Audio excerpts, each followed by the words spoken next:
Hello, Maverick fans. Welcome to another edition of the Mavpuckcast. Thank you again for tuning in to this long haul podcast that we call the NCHC Pod. I am Jason. And I am Jon.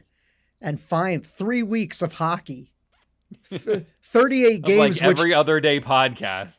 38 games, which doesn't sound as cool as 40 games, but Colorado College had to start late. So there's a couple games against Duluth and St. Cloud that they'll have to play in the second half, which they're going to have a tough schedule playing North Dakota, Denver, UNO, and Omaha. So they've got their work cut out for them. We looked at it, what was it, a couple of weeks ago, I think.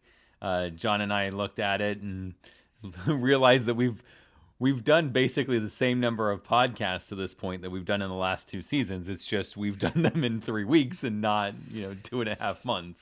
Well, it's hard. You don't have that slow build, and it does make you wonder, how this season would have gone if they had started in early October and played, a series a week as opposed to just this crammed in 10 games in 21 days.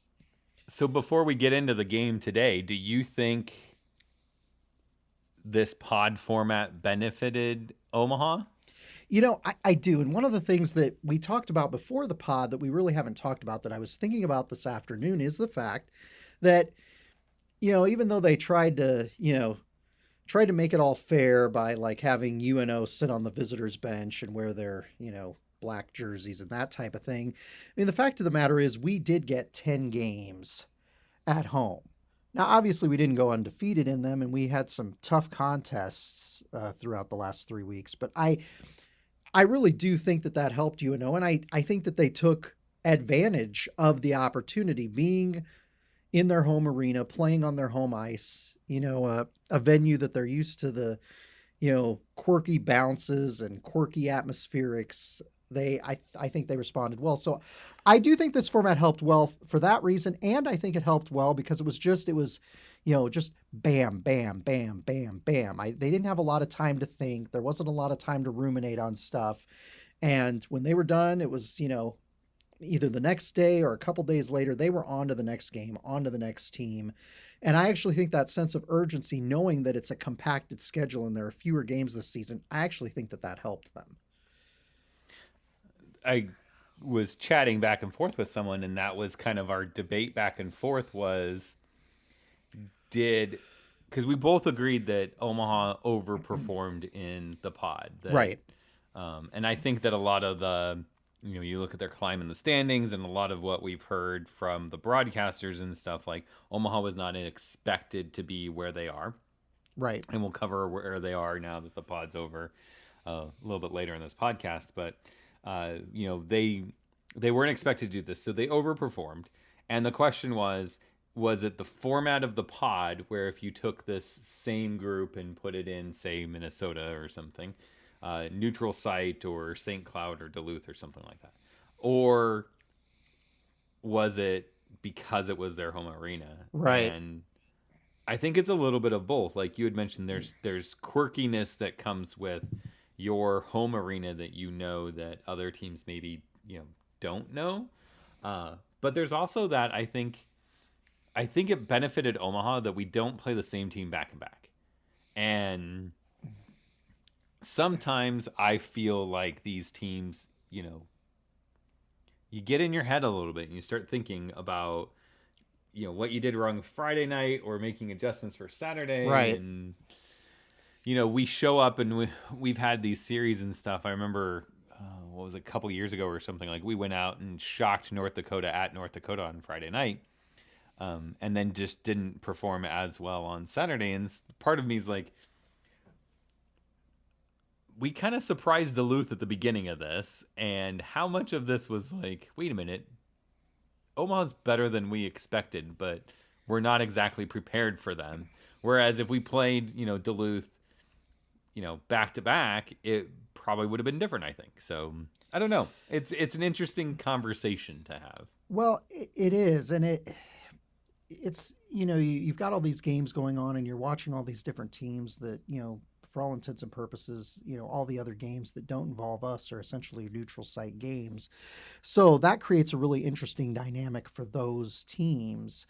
And we saw a team that we thought was going to be stronger, Denver, struggle a little bit in this pod. But I mean, you look at us and you look at the eastern half of the conference, the way they've split the conference for travel purposes this year. We got a loss and we got a tie against Duluth. We split against St. Cloud in our 2 games against them. We lost one 5-3, and then we won one 2-0. And so those were obviously the better teams in that kind of conference. But you do wonder, like you said, what if we had played 2 games against St. Cloud in St. Cloud, or 2 games against Minnesota Duluth in Minnesota Duluth? We might have gotten or swept even in 2 both games of those against them here. Yeah, it might have been a very, very different dynamic in that. Right.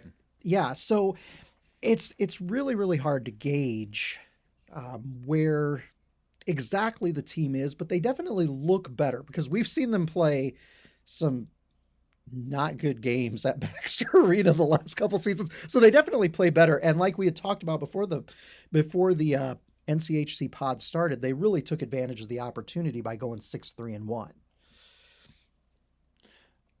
Right, and I don't think either of us predicted 6-3-1, or I mean, I really had hoped for 5-5. I thought would have been an excellent pod for them. So to see them do better than 5-5, I think is amazing.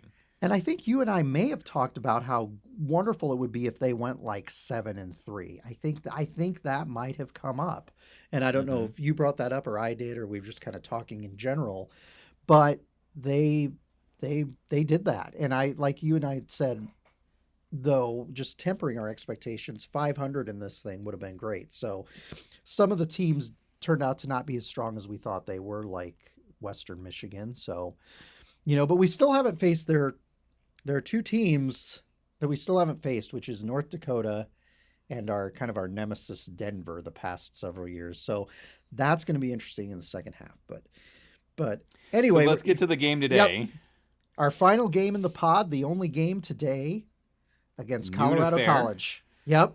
A noon game. What did you think of that noon game? I hate noon games. I do too. I mean noon on a Monday too. I'm like, are you kidding me? Like, yeah, if it's noon on a Friday, it wouldn't be too bad, but it's always busy the first part of the week, especially, and that was just really, really hard. It was really just kind of disruptive right in the middle of the day to have to do that. I mean, it was of course fun to watch UNO play, but yeah, that was a little disruptive, but yeah, it's always tough. Always tough. We say, and I've said this to the people that I work with a lot, is because we'll try to multitask in meetings and things, and I always say, yeah, well, multitask is just you doing 2 things poorly. And I was attempting to multitask, which means I was probably doing 2 things poorly.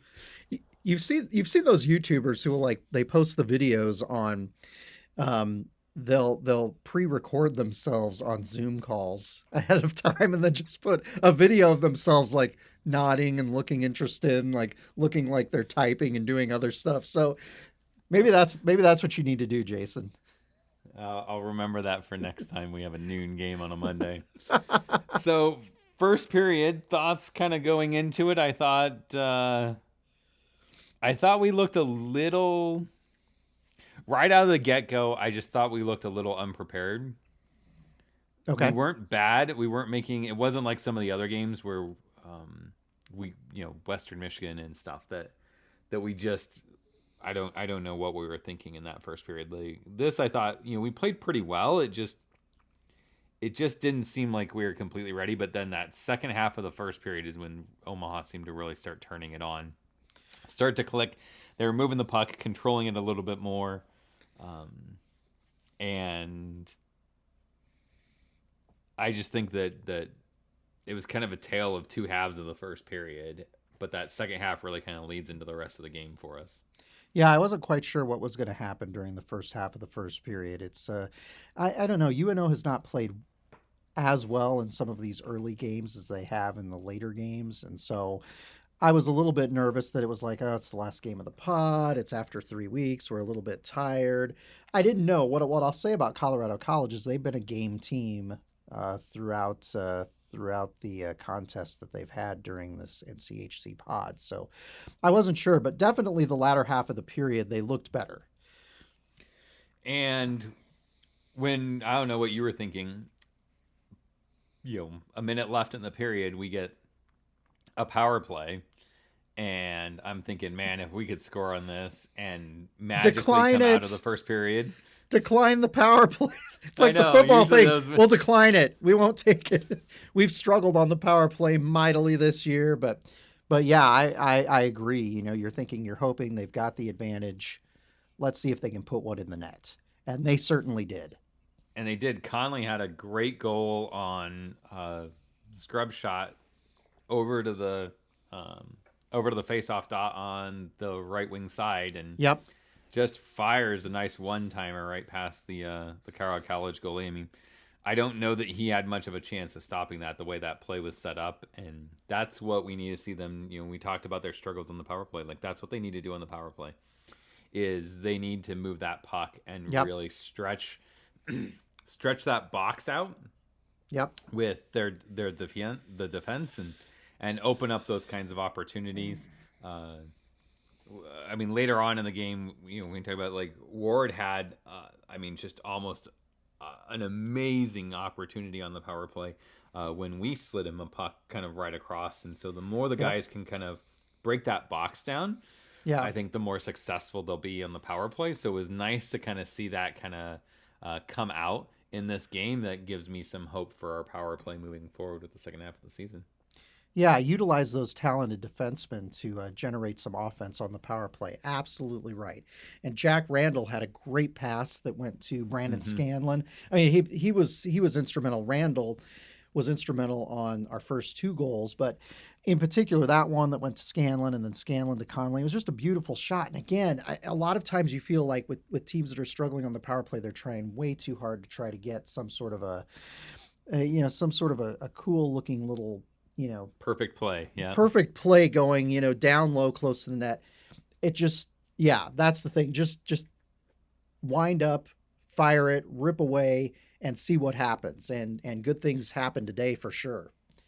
And Scanlon seems to really be coming into a role in that power play. I kind of like, his mindset and mental state there, and on that first pairing, the first power play unit. I think he's doing a good job up there on top.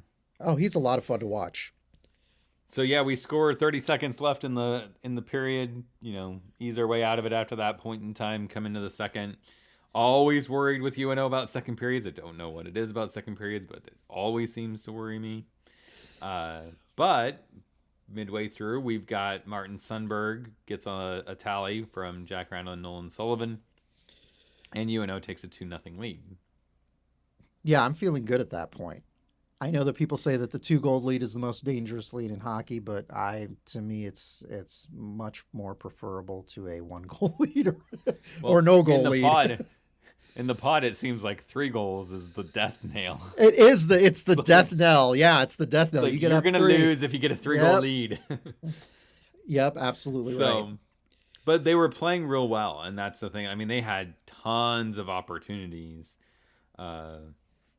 just point-blank things that Conley in the first period airmailed one to the rafters on a wide-open split play. That was... Yeah, Ward had a really... How he missed that goal. I don't know. I'm sitting there and I'm waiting for him to, the players to start rejoicing, and it didn't happen. I'm like, how did that not go? I believe it was it Bassi in net for Colorado College today? I think it was. I mean, he went down. I'm like, it's just pop that thing in there, and it apparently he used the pitching wedge instead of the putter, because it just went a bit too high. It went way over the green on that one. Yep, he flew it for sure. And, that's why it was nice to see him get the power play goal, because that'll mess with your mind, things like that. But Yeah, Sundberg had a good goal in the second period, and the guys looked like they were moving. Third period comes. It was a pretty tight contest. I think Colorado College came into the third knowing that you needed to press and try to get that first goal back, make it a one goal game, and UNO they fought off some power plays. Yep. Their penalty kill still seems to be. I don't remember what I'm trying to remember what the announcer said, but I mean it's one of the best in the country. And going into this they were like game, 20 some straight and 25 straight penalty kills where we had not allowed a goal on the penalty kill. We had killed off 25 straight penalties. They kept saying that, and I'm like, God, you're jinxing us. They're going to jinx us. Shut up. And I will tell you, it was 26 today, I believe. I think did they finish with 26? They finished with 26, kills? I think. Yep. And here's the thing: Colorado College had some talented players, and like you said, they were putting pressure on us in our defensive zone during that third period. And I thought the D-corps played really, really well. And in particular, I thought Isaiah Seville played well. He had some terrific saves. This was a really, really good game for him. And that Colorado College team, there's a lot of youth. There's a lot of young guys. One of the names that we heard over and over again was Grant Cruikshank during the pod. He's a really talented forward for them. And they've got some other guys like Jackson Judding, who's a former UNO assistant and former Minnesota State Mankato head coach, Troy Judding's son, somebody we're familiar with, although I think he ended up getting a concussion in one of the games. So I don't know if he was back today or not. Sounds terrible. I didn't hear his name, so he may have been out. But they've got some good young talent. Obviously, it's been a tough road to hoe for them the past several seasons. But I look at the job Mike Haviland's done, and I think they've got a fairly solid team. But it wasn't enough to get it done against UNO today. And UNO is the type of team that really, when they get a lead, it's hard to get anything done against them, especially in this year's flavor of the UNO Mavericks. And they need to keep that up. They need to be a team that's hard to come back against. We've talked about it on the podcast, and we've seen it a lot over the last years where, Omaha gets a goal and then they let one in really quick and stuff. And so a lot of that is just that defensive mentality that coach is pitching, and that'll really help them down the stretch when they're in some of the tight games, 1-goal games and stuff against North Dakota that are late in the game. Can you hold on for a victory, or can you make a push and try to get that goal back and scrape a point where you had none, type of thing. Right. Right. And that's something, and we've done so many of these podcasts over the last 3 weeks. I can't remember what I said, what I didn't say, what I was talking to Bridget about, what I was just thinking about. But it goes back to something that Mike Gabinet said in one of the post-game interviews on the broadcast. And he talked about the fact that they were having the players this season essentially do everything. And I think play every position, and guys who don't normally play on the penalty kill unit were playing on the penalty kill unit. They were trying to get guys, kind of fully invested in what's going on out there on the ice. And I think that that's really paying dividends. I think that there's a kind of a sense of ownership that's going on among the players when it comes to the style of play and the tempo of the game and everything else. So yeah, it's and I think you saw that on display in this game. The other big news was presence on the blue line back there with number 22 Jordan Klehr. Yeah, it was great to see him back. It's one of those players I had heard. Gosh, I don't remember how many, was it 2 or 3 seasons ago? It seems like he's been here like 15 years now. It's I remember somebody saying they didn't think he would ever lace up and get back on the ice during a game for the team again. And so I mean, when he gets a med shirt and doesn't still doesn't dress for an entire season, you kind of start to wonder if that was the end for him. There are some of those players that we've had over the years who you kind of see them in the suit and tie, walking around the arena as a sort of a perpetual scratch. And so it was really neat to get to see him out there skating with the team in the game today. And it's at the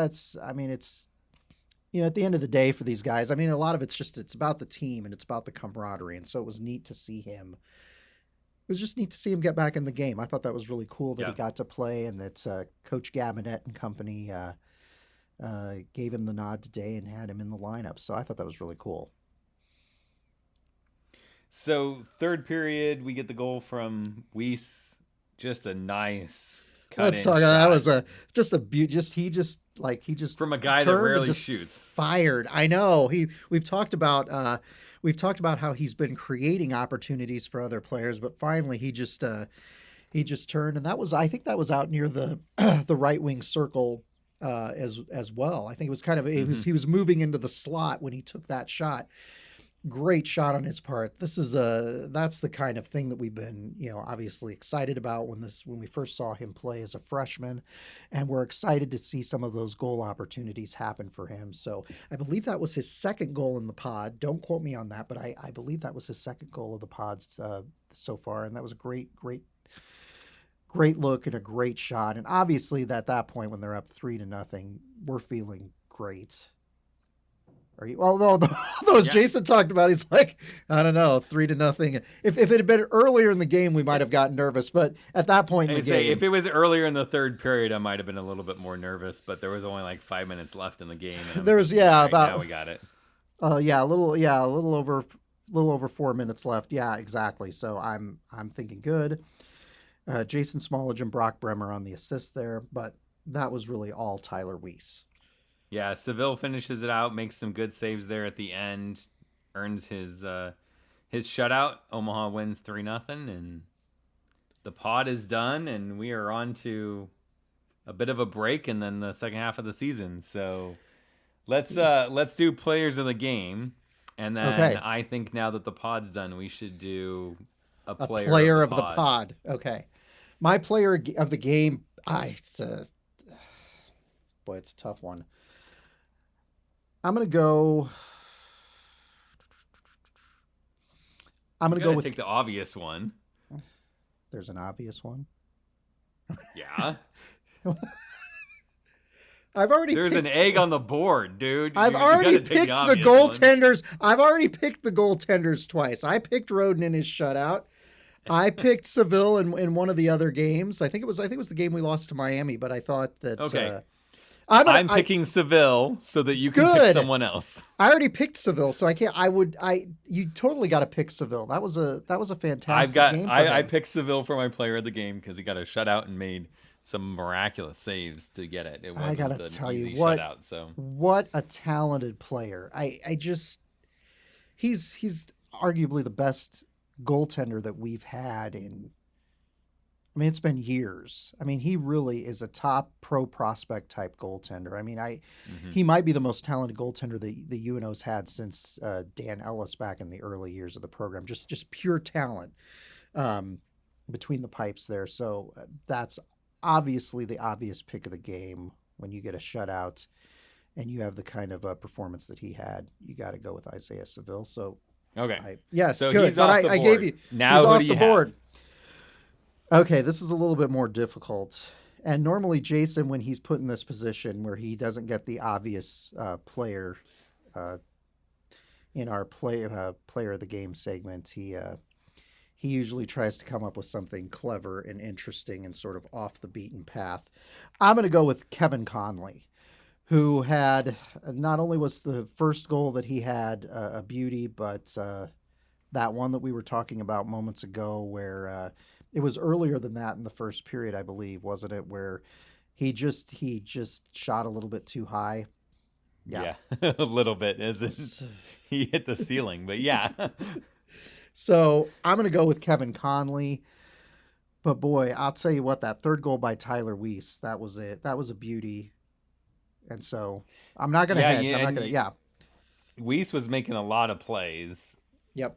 There was a number of passes that he gave to Ward, and I'm trying to remember who the other one was that he gave to, because it wasn't. I don't think it was Primo, but I think it was. I want to say it was Bremer that was on the ice on a split shift with him that he gave up a really nice pass to. But Weiss was really. He made a move on one of the guys at one point in time where he's just like.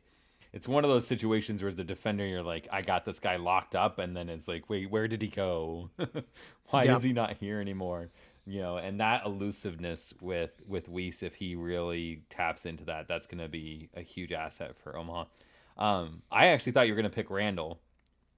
Oh, He was the other one that I was like, man, his game today, I thought he really generated a lot of tell speed you with what, it. now that you mentioned that, that was what I was thinking before the podcast. And then we started talking about goals and everything else. Because he was integral on the first 2 goals of the game, which was Right.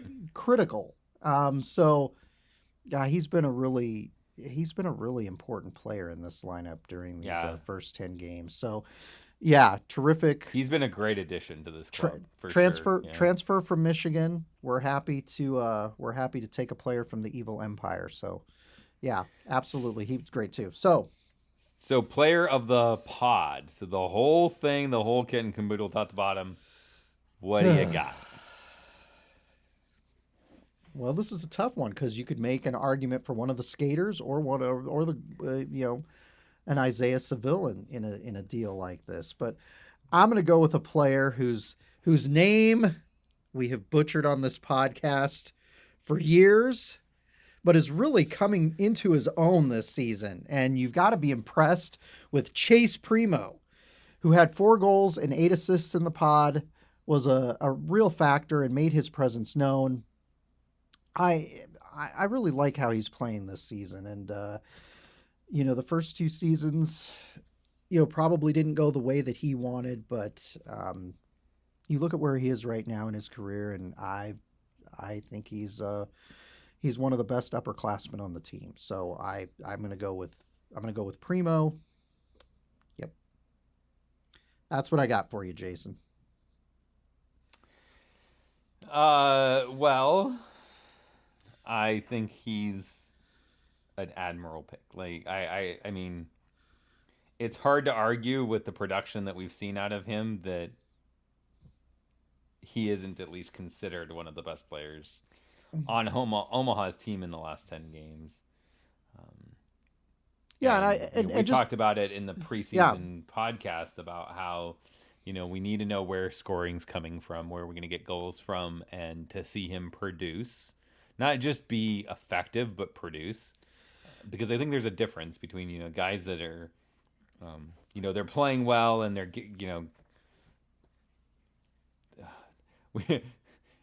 Keck was this way. Like, Keck was, I don't understand what hockey god he pissed off and what chicken had to be sacrificed to get him off its bads list.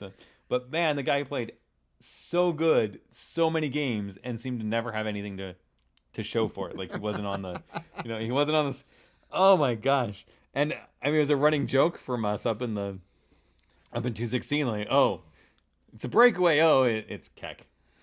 Like it's just the poor kid's just gonna roll off his, roll off his stick, or he hits the post on a great move where he's got the goalie just strung out, and it's like the poor guy. Well, it's nice that that Primo's got that, like he's playing well, he's doing the right things, and it's going in the back of the net for him.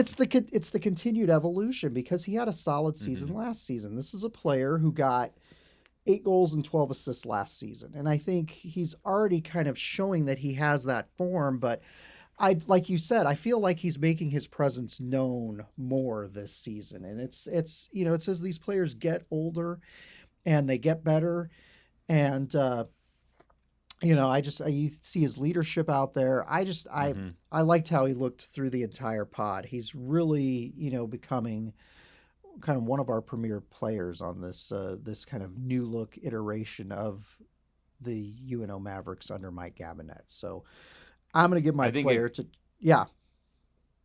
I just think I think a case could be made for his other line mates too. I mean, oh, absolutely. That's absolutely. At least now. I mean, they didn't start the pod that way, but Ward and Weiss with him have made a pretty potent combination. I'm going to go a little bit further down the list, maybe. Okay. We're going to go all the way back to the back end. I'm going to say Johnny Taconic. I know he's not he's not one that maybe that name rings off your tongue, especially since he's a new player, so casual fans, maybe just aren't familiar enough with him. But we talked in one of the podcasts about having some stability and some leadership on the back end.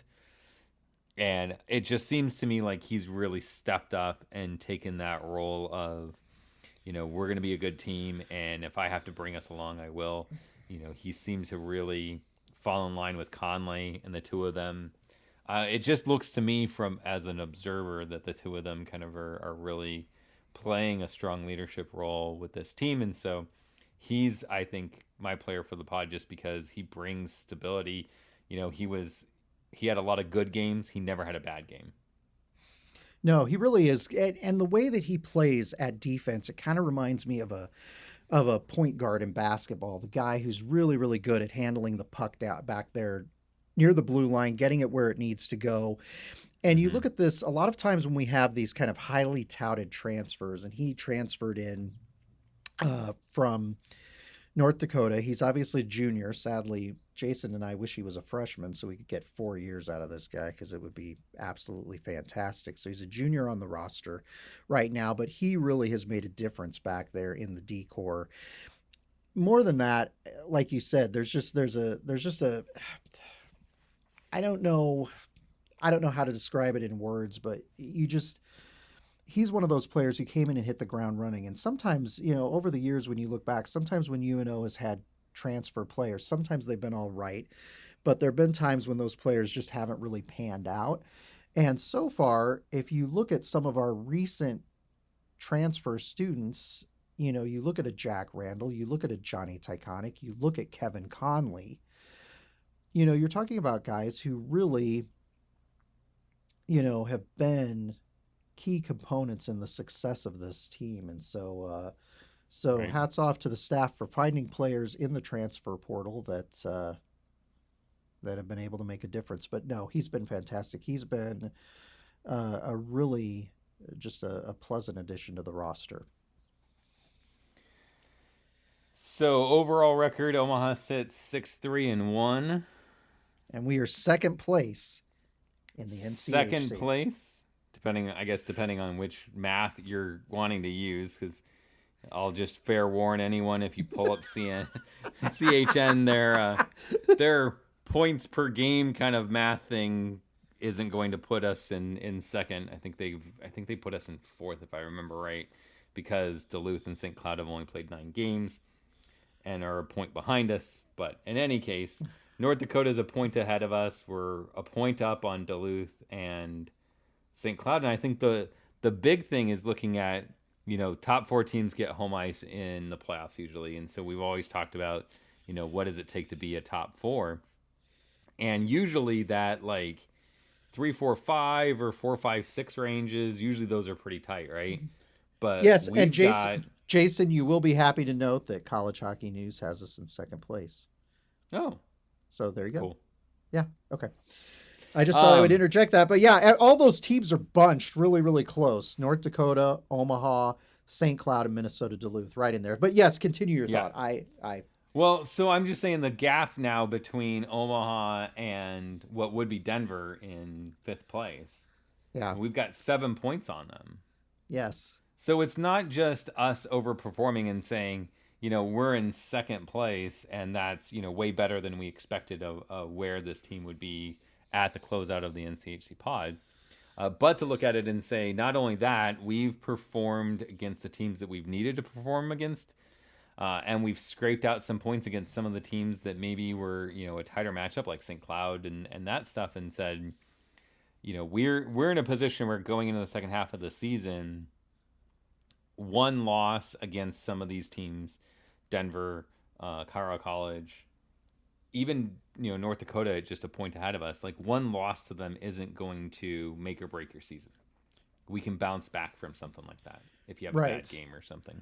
And I will mention, Jason, yes, we are 7 points ahead of Denver in the standings right now. We also play 6 games against them in the second half in these 2 3-game series against Denver. where they have a chance to get 18 points against us, or we have a chance to further our lead. So And how many decades has it been since we've beat Denver?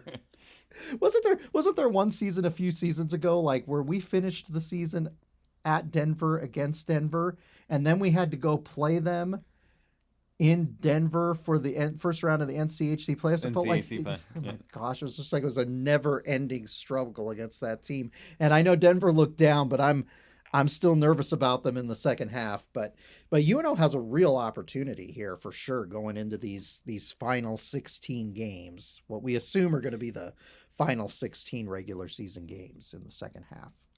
The key is going to be not getting ahead of themselves. These are kids that, going into the season, I think it was a little bit of the underdog aspect, and, people don't expect much out of us. So what's there to lose? Right. Now people are talking about you as a, potential Frozen Four team, certainly a home ice advantage in the NCHC, and it's like, don't listen to those people. Yeah, do not listen to those people. I've been following this program too long. There have been times when this team has looked great going into January, and the wheels have fallen off the bus, And we didn't get a win in the second half of the season at all. We can't do that again. People are saying, boy, it looks like UNO is going to be a team that's, finally going to make the NCHC Frozen Face-Off for the first time, and fans aren't going to be able to go. And it's like, that would be the great irony. The first time we get to go, and it'll probably be the only time for the next 15 years that we get there. But you can't get too far ahead. We've watched this for too many years to know how this goes. Plus, like we were talking about at the beginning of the podcast, we haven't had to play any games on the road yet. And so suddenly in this second half, we're going to have to go into places like Ralph Engelstad Arena. We're going to have to go to Colorado Springs, and we're going to have to go to Magnus Arena. It's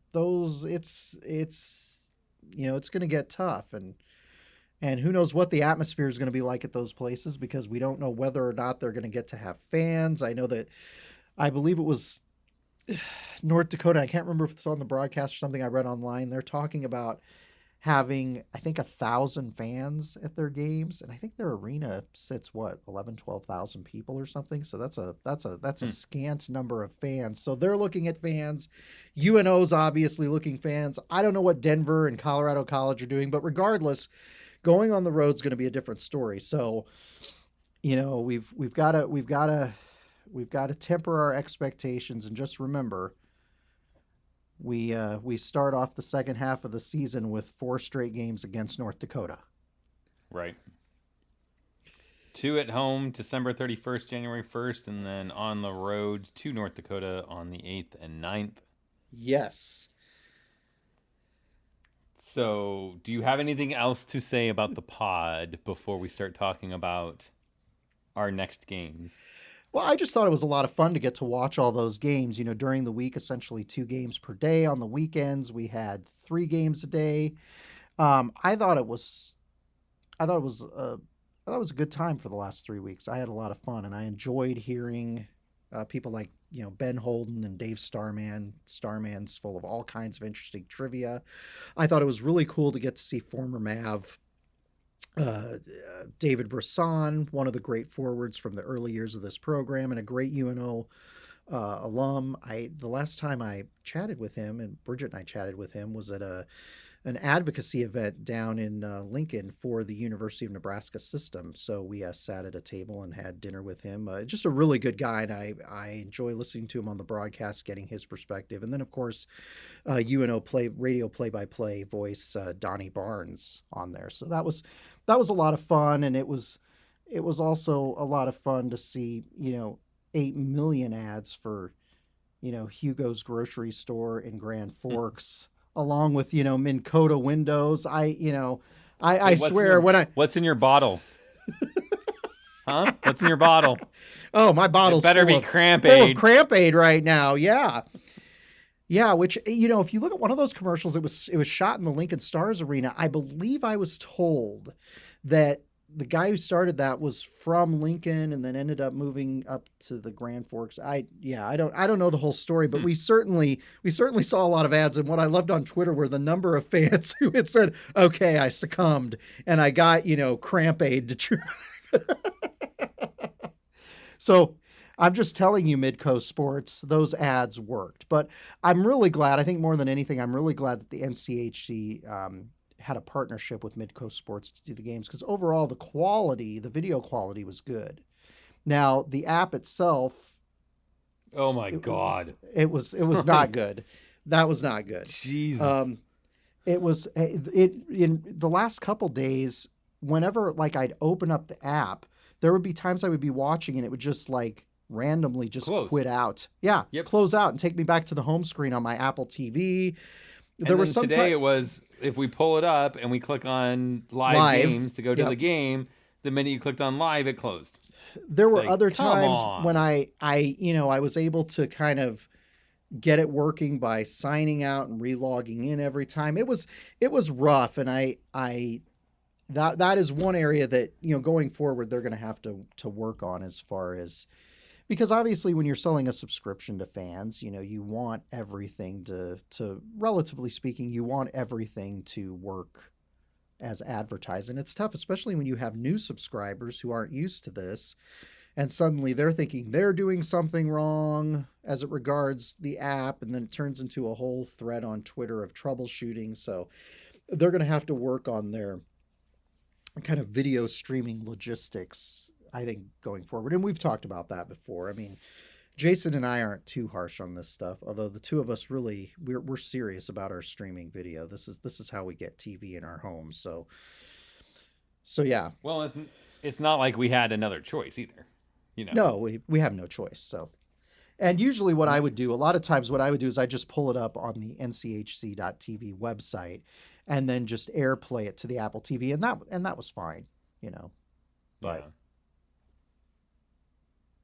it's, the frame rate's different, and then I just get annoyed by the. Yeah, Jason, just so everybody knows, is really obsessed with frame rates and everything. Yeah. Frame rates, bit rate, everything else. Someday, dude. Someday it'll all be in 4K, dude. It'll be just beautiful out there. It'll just be gorgeous. So, did you have any thoughts? I had a great time watching the games of the pod. I should also mention that Jordan McAlpine, who I think I may have finally pronounced his name right after the past 2 years that we've known him. He is a student at UNO. He's a writer for the Gateway, and he wrote a number of articles for the NCHC website, and you can check them out there. And I believe he also published articles on the Gateway. I'm not sure about that, but he may have just been, a special reporter this week, or these last 3 weeks, for the NCHC. But he wrote some really terrific articles, and there was a great one today that I know a number of UNO fans enjoyed, where forward Nolan Sullivan kind of gave fans sort of a behind the scenes on the NCHC pod from a player's perspective, which I thought was a lot of fun, and I thought it was really cool to kind of get that content, because a lot of all we see are whatever the game broadcasts are, or whatever the media types experiences. So I thought that was pretty cool. Overall, I thought they did an amazing job. I mean, they planned 38 games, and they got them all in. Yep. Yeah, it no worked. COVID, no positive tests. It was when the app worked, when you could watch the games, it was a good product. The announcers were good. I thought they had a good quality product as far as the video quality and things like that.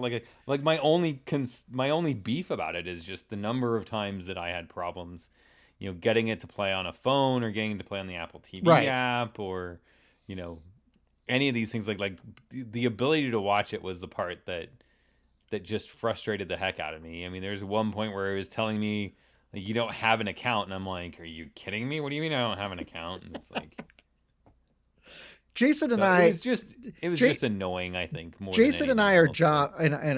Obviously we deal with technology in our jobs. Jason and I are used to being technical support for folks a lot of times. Jason, I know at his place of work, and me for the customers that Bridget and I have in our business. A lot of time. I mean, this has been going on for years. I remember, 20 some years ago when PDFs became the thing, and I would have to walk somebody through on how to open up a PDF, which is like, and you just thank God they're natively supported now, but it was a trial. But it is. So the technical glitches aside, the game broadcasts were really good. I enjoyed overall the play-by-play and commentary crew on those broadcasts, and I you got to give credit to the conference. I mean, you look at that these other conferences around college hockey, and just like the daily news that this game's being postponed, that this game is being canceled.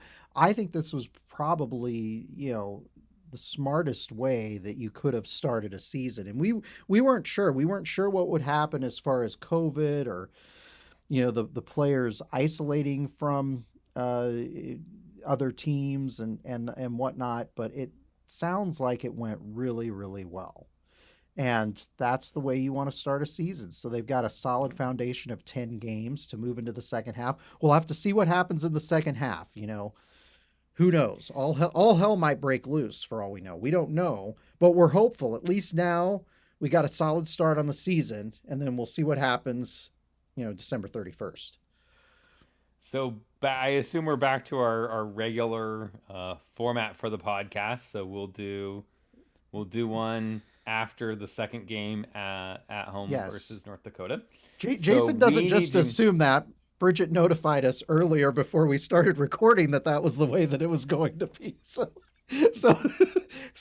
I'm just leaving the door open if we want to, Jason and I are up a little bit. Keys, because Jason and I like this rapid fire thing. We enjoy this. So yes, but as of now, the next series is December 31st and January 1st here at Omaha's Baxter Arena against North Dakota. So they're going to have to turn right around and come back here to play us in what is that, about 10? About 2 weeks or 10, 11 games. 10 days, yeah. So we got to do predictions. Yes, and what I'm happy about with this, now that we're back in the weekend series format, we don't have to do actual score predictions. We can just do our predictions for the series. This is the way that we've done predictions, isn't it? I'm not remembering this right. Don't we normally do, I'm predicting a split, or I'm predicting UNO's going to sweep, or I'm predicting North Dakota's going to sweep, or I'm going to predict a win and a tie. Isn't that normally how we do our predictions, Jason? That's how we did them back before COVID. But well, let's do that again, because I was terrible at trying to predict the score. I was off, I think, every single time. The odds that you're going to be right are so low that they're so low. It's just much easier to predict a generic outcome. So we've got North Dakota. That's why I started doing things like Ethan Frank's going to get a hat trick and we're going to win 6-3. Well, see, I'm look, I was being nice today. I was not bringing that up, but that was almost the end of the podcast for the season. What the hell? Oh my gosh. It's just, I'm very excited to see him graduate and move on to whatever his future hockey endeavors are, because it's just I don't want to talk about any players from Nebraska on any other team in the NCHC anymore. If we have Nebraska players in the future, let's just make sure that they're on the UNO roster, because it's going to be much easier for Jason and I to do. So anyway. So we're back to split, sweep, or get sweeped, huh? Split, sweep. Yes, we are, because that's going to be much easier for me to predict and much easier for me to remember what I picked. So. Okay, so where are you going to pick? Well, we got North Dakota coming into town, and they've got some talented names that we've been hearing the past few seasons. Guys like Grant Mismash.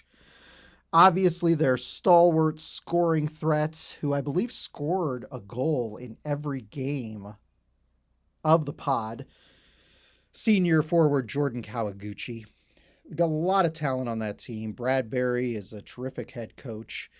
They played really well in the pod. They came out first place in the conference in the pod. This is our first matchup, and this is exciting. This is going to be the first and second place teams in the conference going at it. Our first home series of the year.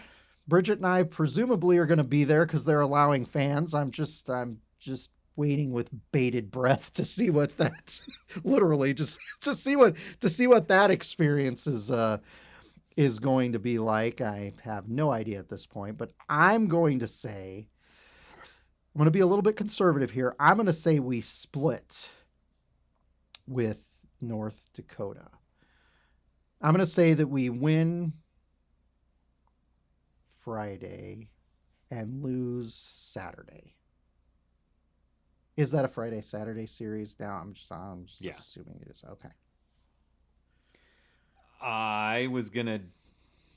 Oh no, it's Thursday Friday series, isn't it? No. This first one. Oh no, it's Thursday Friday. You were right. So yeah, it's Thursday Friday. I'm just thinking 31st and I was just thinking weekend series. I'm thinking Friday Saturday. So it's Thursday Friday next week. So that's sooner than I was anticipating. So it's coming up fast. Are you changing your split? Are you still saying split and we win Thursday, or do you stay split and we win Friday? And I thought maybe the December 31st game was early. It's early-ish. They're both at 6:07 p.m. Yeah, I'm going to say we win on Thursday and we lose Friday, January 1st. Well, I also was going to pick a split. Okay. But to keep things interesting, I'll switch it up and I'll say that we lose on Thursday and win on Friday. Okay. That way we don't say the same thing and, one of us gets to be wrong. Hopefully, we're not both wrong. What do you think the chances are that UNO could get a sweep in this first series of the second half? Oh, this team could do it for sure. They sure could do it. I mean, it's going to take them, really buying into Gabinet's philosophy, doing all the little things right, building the right habits and saying, we're still the underdogs. We can't take anything for granted. We got to go out there and play our best hockey, play loose and fast, have good transitions, keep the special teams, better the power play, keep the penalty kill clicking, because you can't give this team, too many opportunities. Like, no. If we take 4 or 5 penalties in a game, I think it's going to be hard to beat North Dakota.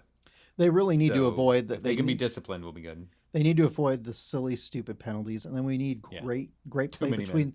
We need great play between the pipes, which I would imagine would be Isaiah Seville. So we need him to give us his all, and this is an opportunity for UNO to really make a statement, not only in the NCHC but in the NCAA, because they have an opportunity if they do well in this series to be first place in the NCHC, which is not something that we have. I can't remember the last time. Have we talked about that? Have they been in that position before? I mean, I think they have, but it's been a long time. So this is a great opportunity 10 games in, but as you talked about earlier, we can't get ahead of ourselves here. So these teams have just come off playing a lot of games, and then they're going to be turning around next week and playing 2 more games. So it'll be exciting. North Dakota's always been an exciting series for UNO. Regardless of what our record is, we always play them well. So it should be exciting. So Jason and I are both picking splits. And if that happened, I think that'd be a great outcome. And I'm not going to... Yeah, be a good start to the second half. I'm not gonna wish for anything more, but it would be great to start out 2021 on a real high note. So yeah, let's get it done, Mavs. So, you got anything else for me? I got nothing else, man. We got nothing else. So it was a fun pod. Jason and I really enjoyed it. We enjoyed, coming to you every 2 or 3 days. Yeah. We're going to go back to our normal schedule for now. We'll see how Jason and I are feeling after the second half of the season. Our second half of the second half of the season. I had that right.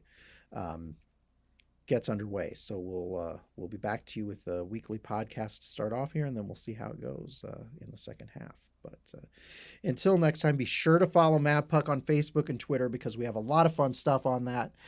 On those platforms, and we've got all the old episodes of the podcast at mavpuck.com, so you can go back the next week now that we're off, and now that you're not watching pod games every day, and catch up with the past 3 seasons at your leisure. And until next time, go Mavs. Go Mavs.